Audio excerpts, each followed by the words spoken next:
Welcome to the Music Ed Matters podcast. I'm your host, Dr. Emily Williams Birch, and this podcast, it exists for you. Whether you're a music lover, an educator, a choir member, each week we bring guests to the show to help explore what matters in music. I'm so glad that you're here. Welcome to the show. Hello and welcome to a very special edition of the Music Ed Matters podcast. This is the Doctor is In episode. These are the episodes where it's just me and I'm answering listener questions. And I'm so excited about this one because I had a listener send me a great email saying, hey, it's time to think about summer choir camps, and I'm wondering if you could share some of your ideas for ensemble building or obtainable repertoire that we can teach in a really short, quick time, and choir games, and really just anything choir related. And I thought, yes, that sounds like a fun conversation with myself. Who am I? I'm Dr. Emily Williams Birch, and I'm really excited. I couldn't even say my name right. Anyway, in this episode, we're going to talk about all things that are my favorite choir-related things. I'll give you examples. I'll give you a whole different list of ways to do this. And I'm coming to this from the angle of I just taught Music Ed Methods class about 15 minutes ago, and we are in the week where we're putting it all together into classroom management, which really boils down to having clear expectations, communicating that, having rapport, knowing their names, developing procedures, sequences, and all the fun that comes with that. And I thought, oh, this is the perfect time while it's fresh in my mind to record this listener question episode. So I am always a little bit nervous doing these Doctors is In episodes. So thank you for listening. Thank you for being someone who takes time to find ideas and get excited about this awesome thing we get to call our profession, choral music education, or music education in general, because really we're going to talk about a lot of different options here. This episode, as all the episodes this year, are brought to you by our friends over at Perform International. And yeah, we'll be going live on one of their tours coming up here in a few weeks. So stay tuned. I'm so thankful for the support that they give, making sure that this podcast stays live and vibrant. We just celebrated our third year as a podcast. I kind of can't believe it's been 3 years. And this is episode 150 something, which is also like, pinch me, that's the coolest thing ever. But that's enough of the announcements. Of course, if you want more, you can join us over at patreon.com/musicedmatters. You get bonus episodes every month, along with a lot of other things. And that's how this individual got their question to me, was through all of that cool stuff. So without further ado, the Doctor is in, serious face on, and we're going to talk about all my favorite things choir related. Are you planning a summer choral camp? Are you thinking of hosting some type of choir recruitment workshop? Are you someone who is looking for some vibrant, engaging things to toss at the beginning or end or middle of class? Are you thinking, oh my goodness, we're about to enter testing and I need something fun to do in between all of that? This episode's for you. Maybe you're a pre-service teacher that's looking for ideas. Maybe you're just listening to me because you are going on a run or a walk or a drive and you want a friend. Thanks for bringing me along. So I just finished teaching this whole class on classroom management, and I kind of am going to lecture for a second. Where does all this choir fun come from? Well, there's really just two big questions. What is it that you want your students to learn, and how can we get there together? That's really what you want to think before you plan any of the ensemble building or the picking of the music or the warm-ups of the engagers or whatever it is you're planning. What do you want them to walk away with this? What do you want them to walk away with? And how can you get there together? Remember, none of us are the sages on the stage. It should be experiential together. Yes, you have to impart knowledge, but make sure that they're transferring it and connecting it to something meaningful to them. So when I think of it in these two big pieces, what do I want them to learn and how are we going to get there together? I normally approach it in a typical sequence. Now, friends, this sequence works for me. You have to develop your own sequence, but feel free to test and try my sequence. Everything I'm doing today is something that's either been birthed out of more experience or seeing someone else do it or trying something new. I always tell my history of rock and roll students that every new sound they hear, whether that's from the 50s to the 60s or happening today, it's either a repetition of what came before, an expansion of what came before, or a reaction. So feel free to repeat what you see people doing when they're teaching, or expand it, or react to it and do something totally different. Just try and see what happens. So when I think about what I want my students to learn and how we're going to get there together, I usually follow the same 4-step-ish process. What's the hook? How am I hooking them into the topic? What's the transfer? How am I connecting that hook, that getting them excited in the palm of your hand thing to the concept of the day? What's the practice element? How are we all practicing it together? And how are students being given multiple opportunities for success in practice? And then what's the application? You want your singers to know more than the soprano 2 line on 12 songs. What is the application process to the lyrics being meaningful to them, or to how this concept they're learning is going to make them a better musician or a better human? If you want more on the power of text, please go listen to that episode that I just recorded with Dr. Robert Bodie. Man, that was a fun conversation. Anyway, what's the hook, the transfer, the practice, and the application? So let's pretend that we're doing an event together. I'm going to share some of my favorites, and everything I'm about to share, I've actually used this spring in various honor choir gig things. So one of my favorite ways to start is nonverbal. I stole that from a lot of my friends at Florida State, specifically Merritt Biddlecombe. But I have a hard time focusing, so I like to play a song in the background as I focus. So this song is Closer by the Chainsmokers featuring Halsey, and I love it because when you push play, immediately they're hearing sounds they recognize, and I'm going to hook them by connecting to the beat. You may or may not be able to understand what I'm doing. I'll unpack it in a second. And I can only play a certain portion of this song to not violate copyright privileges, but I will include the link so that the Chainsmokers can get credit for this song. So here's the song. You're just looking at the students, smiling, of course. And then let's connect to the piece of music. With snaps. And they're forced to look at you while you're giving them no verbal clues. Now we're going to clap the beat. Ba, ba, ba, ba. Ba, ba, ba, ba. Ba, ba, ba, ba. Step, clap, and step, clap. Step, clap, step, clap, step, clap, step, clap. So you get the pattern there. I have to stop so I don't break any copyright privileges. So those 3 patterns, snapping on the offbeats, adding in the clap rhythm, ba, ba-da, ba, ba, ba-da, ba, and then the step, clap, that gets the students looking at you and learning about your clues, your cues. You get a feel for where they are rhythmically. Are they able to maintain a steady beat? Do they rush the clapping portions? Are they following you? Are they listening for the rest or running through the rest? It gives you a lot of really good nonverbal feedback. Now that song goes on for about 4.5 minutes. And I love alternating back to that snap and then the rhythmic pattern, and then layering on, having them breathe with you, doing nonverbal breathing exercises. Maybe you're fogging up windows or blowing out candles. All of that you choreograph based on your style of teaching and what you want them to do. In my music methods class, we call this kinesthetic warm-ups. And there's this great document that was created by a friend of mine, Leslie Mann, at Belmont University. She saw me do one of these activities at Tennessee ACDA a couple summers ago and designed this fantastic worksheet. All she did was take the song and break it down into verse, chorus, bridge, chorus, verse, and what was happening in each of them. So for example, in this song by the Chainsmokers, it started with non-verbal body percussion. And then when the next section of the song comes up, I usually transition to giving 2 different parts to the choir. So one part of the choir is step clapping and the other part is doing the rhythmic clap, and then they switch. Again, giving all of these cues non-verbally. And then the song goes back to the original verse. So we go right back to the snaps on the offbeats. Proceed through all that, do the chorus again. And in the bridge is when I pull out my hand rib cage, which is that thing that you use your hands like a rib cage, Alexander technique. Go Google that. And they inhale and exhale to get them breathing. What happens after the song ends? Me, typically, I have it on a playlist that goes right into something that gets them vocalizing because I've gotten their attention. They've learned to follow my cues. They know what I'm expecting from them behaviorally and attention-wise. And I go right into something that lets them connect the breath they just fostered in that warm-up activity to something that will foster them singing.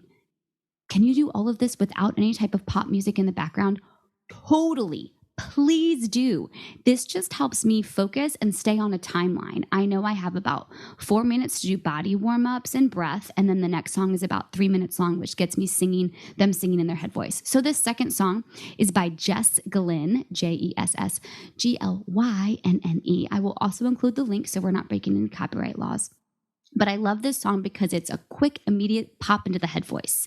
So as soon as it comes on, I model how I want them standing. Again, we're nonverbal.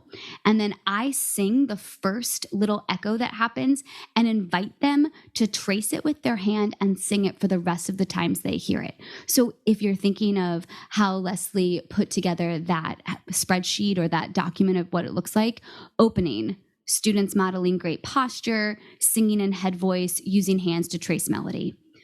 Chorus, whatever you want the students to do. I usually invite them to go shake the hands of someone else around them. Or if they're not seated in voice parts as I'd like, or if they're sitting next to their friends and I want to get them in more of a height order, I'll use the chorus to go get lined up from shortest to tallest. And as soon as the singing comes back in, they sing. And then they finish it. And by the end of the song, we're ready to come back to our seats. That's a lot of information, but do what works for you. Let me play a little of this. So this is Jess Glynne, Hold My Hand. It's in the key of C. Again, at this point, I'm modeling how to stand like a singer. And this is the singing part.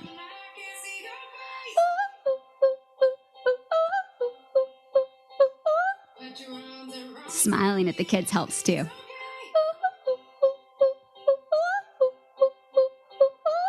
Then there's the beat drop, and you can do lots of other involving your shoulders, getting some more movement there. But notice you have to sing in your head voice.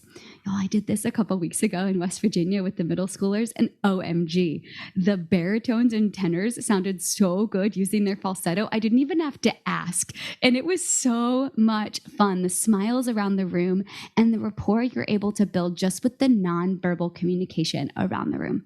So that's an example of the hook. I got them hooked on how do you watch me? What am I looking for? What am I asking of you when you're following my hands or my facial expressions? I connected from breath to getting ourselves in the head voice. And then from there, I would typically practice with a quick little warm up like bim bum biddy biddy bum biddy bum bim bum. And that has some body percussion with it.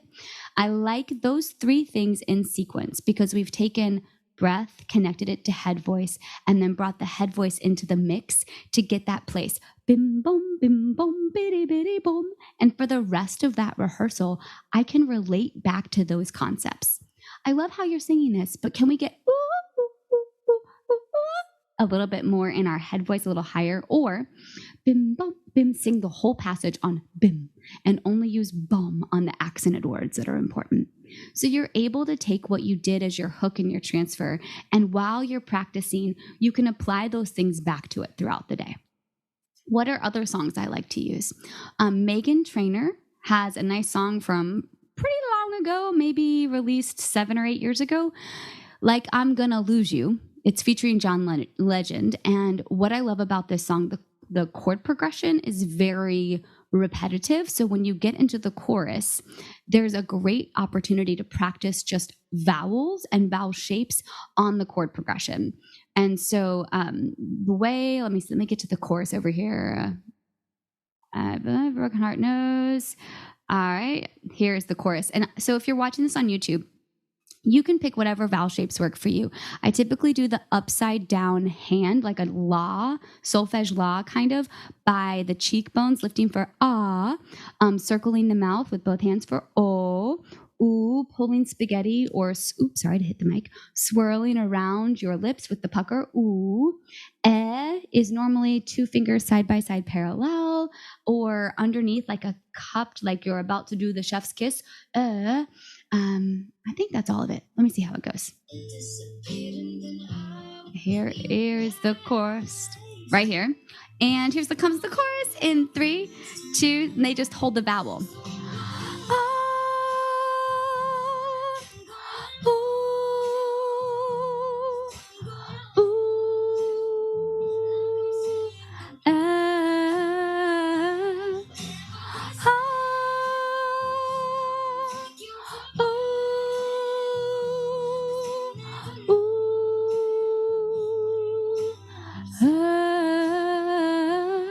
and continuing on that same chord progression through the whole rest. And the cool part is in that next phrase, it's extended longer. So you're,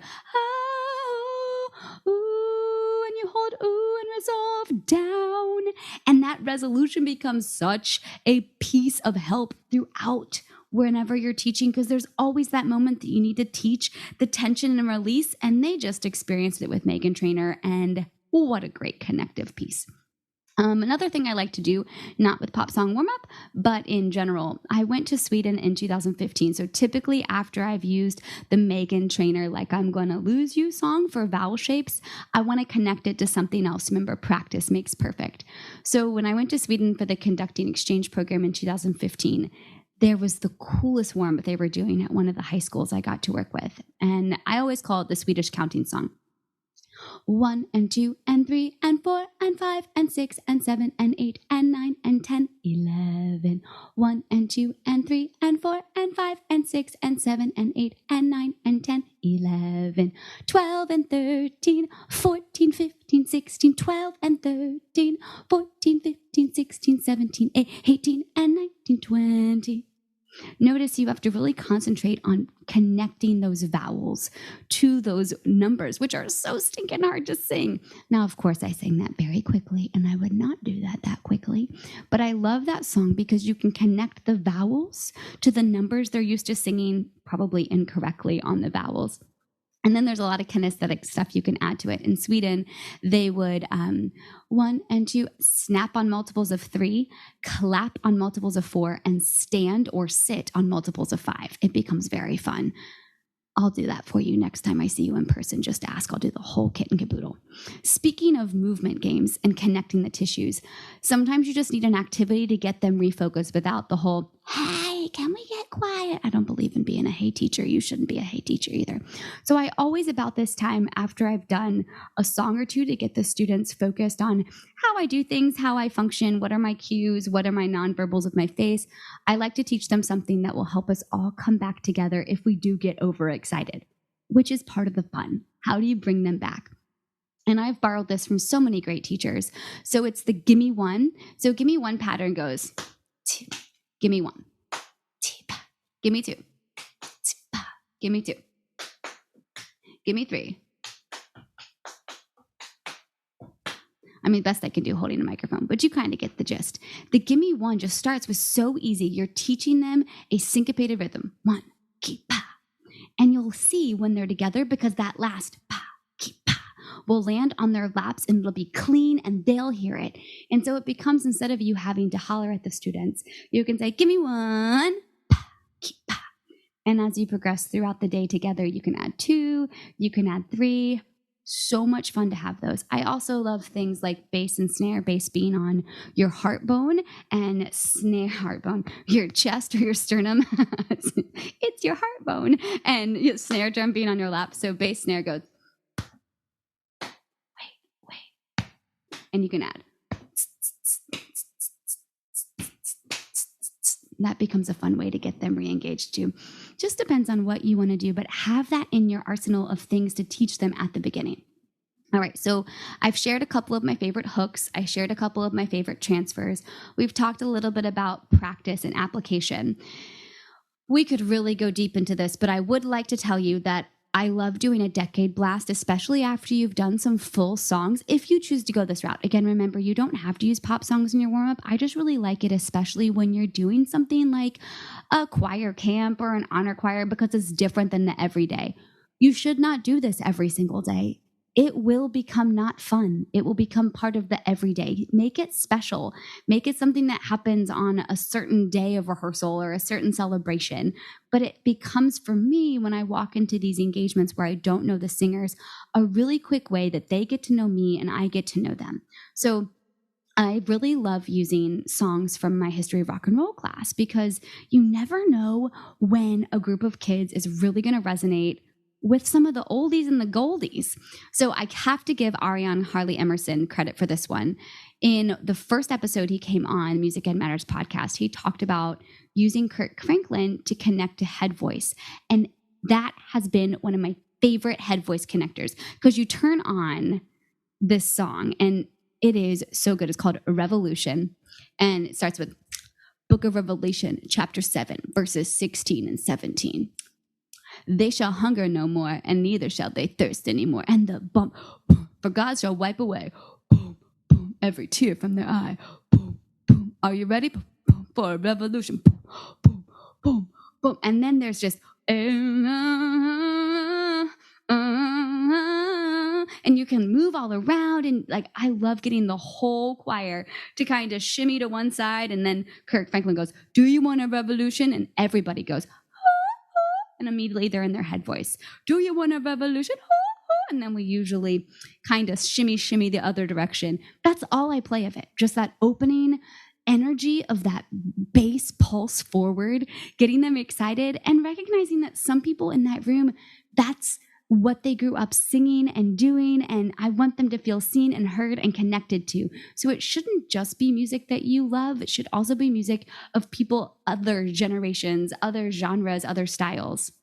But I love going right from Kirk Franklin into Drop It Like It's Hot by Snoop Dogg. Now, don't play the whole thing, but the opening where it goes, dum, dum, dum, dum, dum, Snoop. And that gets some of those kids that are still lingering in their low grumble voices up and over Snoop, doom, doom, doom, doom. And the cool part about all these things is once you teach them these little tricks, you don't have to have your music anymore. You can be in the middle of rehearsal and say, do you want a revolution? And they'll all go, or you can go, drop it like it's hot, and they'll all sing, Snoop, which is really fun. The same is true with Staying Alive by the Bee Gees. Teach it to them once, let them disco around after a lunch break because you know they have way too much energy after a lunch break, and get them singing in that, stay alive, stay alive, stay alive. And then you never need your music. Another one, September by Earth, Wind, and Fire. Dancing in September. Say that you remember. It never was a cloudy day. Or Yellow Brick Road by Elton. Oh,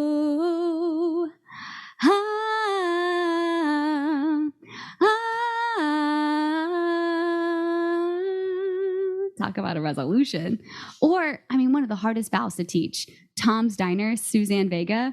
Get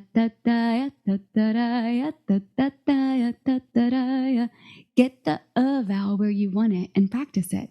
Add accents as they need it. All the fun. And the cool part about those little, what I call decade blasts, is that once you teach the singers, once you get them engaged in that, you can use it anywhere. We were in the most interesting basement room at a gig. I'm not going to tell you which one and give it away. But we were at an event. It was before the concert, and they had the entire choir reporting to this basement that was kind of like the basement of your nightmares underneath a stage. But let's not talk about that part. The fact was that there's no piano, there's no device to play music on. But I walked in and I said, do you want a revolution? And the whole room went, oh. And immediately they went from talk into that head voice placement. And I went through all the songs that we played with just by using different verbal cues. And because we had experienced them together and used them to tie to certain vowels, again, I hooked them with the song. I transferred it to the vowel or to the phrasing or to the technique I wanted them to have. And then we practiced it and applied it to the music. That's kind of some of my favorite things to do. I also want to give a shout out. If you haven't looked up girl conductor Maria Ellis, I love her quick little 3-part warm-up. Well, it's a 4-part warm-up, but I only use 3 of the parts because I'm typically working with SSA or SA or SAB. Anyway, she has this, he has done marvelous things. It is awesome. He has done marvelous things. It's great for vowel shapes. It's great for accents. It's great for stylistic things. I have to also shout out Evan Powers. He has 2 really great, what I call quick teaches. Fine by Me, and you can Google this one on YouTube too. My friend Ashley Conway up in Atlanta area, she did a great recording of Fine by Me when her choir and my choir did a collaboration together during the pandemic. But Fine by Me is a great song with teaching consonants. Well, it's fine by me if you never leave. You can stay like like this forever, it's fine by me. My dog Boudreaux is hanging out during the recording, and he has decided that he likes some songs better than others. He keeps getting up during some and sitting down during others. Anyway, Evan Powers did a great job arranging Fine by Me, and there are 3 separate parts for that one if you'd like to teach that one to your group. He also has a great song called Color. I like this one because it's a different soundscape, kind of. Before you came into my life, everything was black and white. And all I see is color. You bring color to my life. It's perfect for getting that crispy consonant sound out and then transferring it to their music. So shout out to Maria Ellis and Evan Powers for a few of my favorite songs. So I've given you some of my favorite hooks, some of my favorite transfers, some of my favorite practices and applications. When I walk into an honor choir opportunity or I'm guest teaching in a classroom, I come in with a couple of ideas. I want to reinforce whatever the excellent teachers have been doing already. I want to inspire the singers to stay in choir forever and ever and ever. And I want to give away some of my energy so they can take that back to their schools, to their communities. Those are my 3 goals. Along the way, I hope they learn something about their voice. I hope they learn something about music literacy. And I hope they learn something about expression, because for me, that's why I love choir. But ultimately, it's a sharing of energy and fun and hopefully connecting to music in a way where they can't wait to do it again. So because of that, this hook transfer practice application comes to play in a bunch of different ways in the repertoire we select. So here's just a random list. These are songs I've used, like I said, just this spring. So I didn't do an exhaustive list. This is just what have I been doing here recently. I'm going to use air quotes here, rounds. A lot of times you can take rounds or simple songs like Fine by Me or Color by Evan Powers. Great songs. Program those for your summer programs, for your little choir camps. They are awesome and so much fun. And they're all over YouTube. But there's other what I call air quote rounds. There's the rounds the Alleluia round by Mozart, the This Pretty Planet, Ipara DC, Asante Sana, or Freedom is Calling, or Yonder Come Day. And those get to be not quite as much rounds, but more partner song style. Be Like a Bird by Abby Batinas, that Hebrew melody. I also really love Umoja by Zenaida Robles. Y'all. Umoja. Umoja.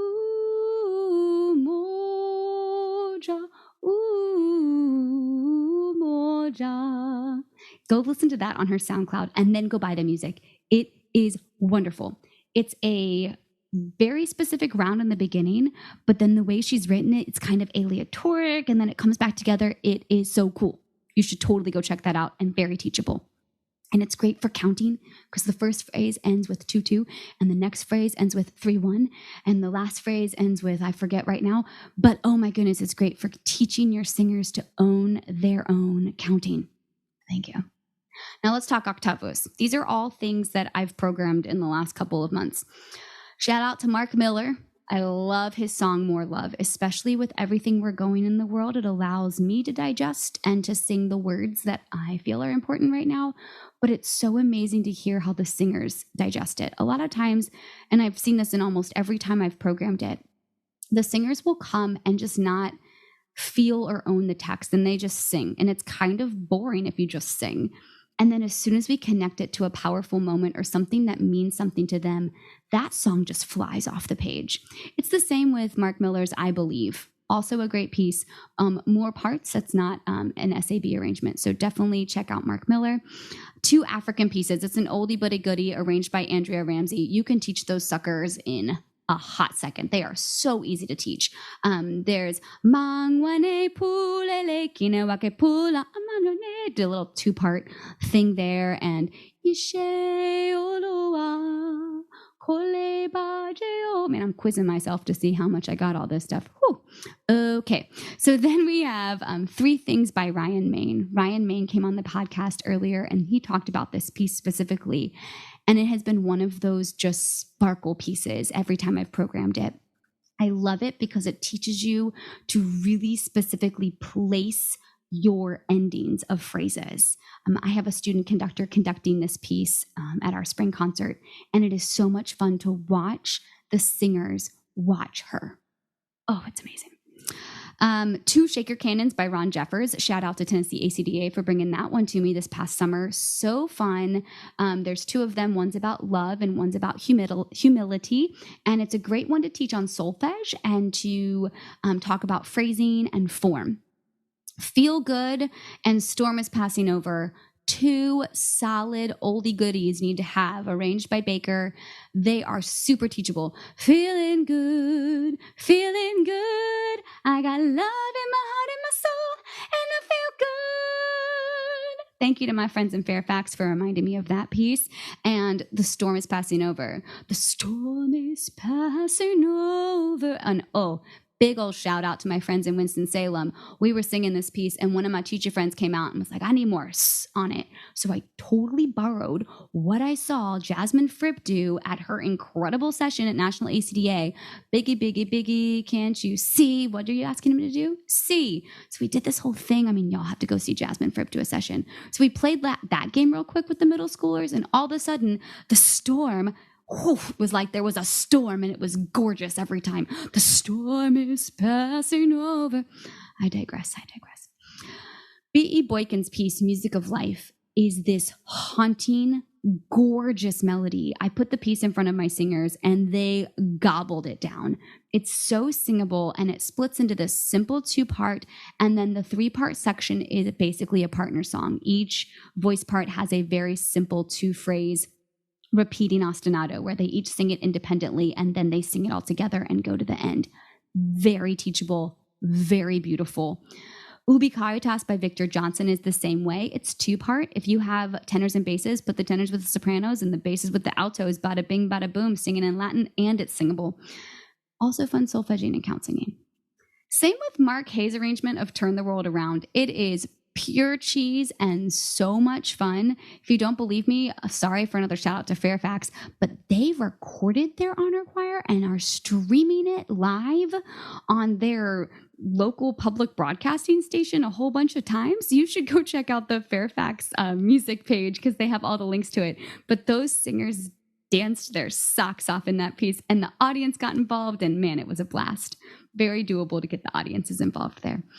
Dreamkeeper by Rollo Dilworth has been a great teaching tool.